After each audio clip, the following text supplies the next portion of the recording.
Last night, Millennials will be a critically important voting bloc in the 2016 election.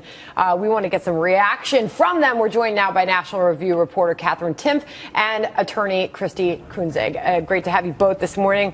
First off, just immediate reaction, Katherine, first to that clip we just ran of the debate. Highlights and lowlights.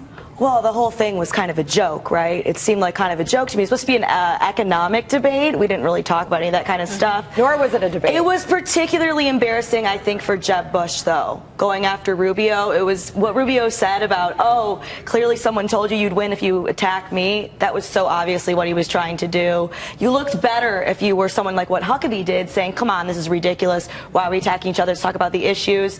So yet another embarrassing moment for Jeb Bush. I think Christy actually did kind of well, even though I'm not generally a fan of Christy. But the whole thing, I mean, what was that? What was that? And the fact-checking was a great point made by, I think, Donald Trump right there when John Harwood said that this was all along a 2-hour debate.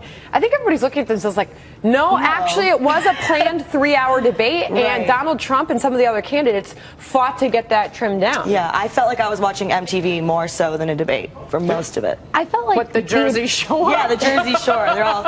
They all made up and had an Italian dinner afterwards. They did. Some of them did look a little on the orange side. Yeah, they did. Spray tan. Sorry. Fortunately, it was not T-shirt time.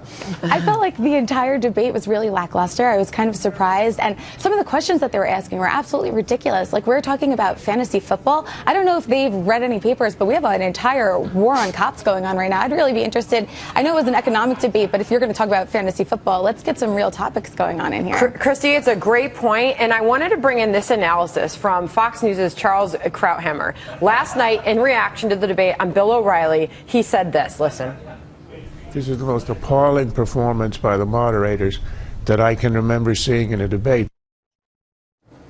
The most appalling performance that he's ever seen in a debate. I mean, this is going to stick with the network and those moderators for quite some time. But at the end of the day, we're all disappointed by the fact that, Katherine, we went into last night, we set aside some time to watch a constructive debate about the issues, and we got nothing. Even I could tell from the very beginning, that before it actually started, they're all just chatting.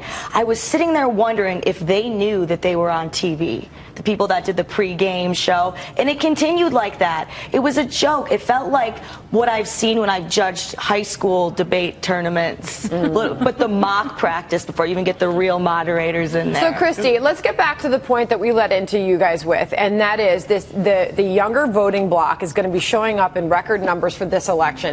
They didn't really show up in the last election. This is going to be really, really important. Who do you feel, as a candidate, is reaching out to that younger demographic the best right now? I would have to say Trump. I love Trump. I love that he's so vibrant and aggressive, and he's not going to be a pushover, but I also think that it helps that he's been on TV.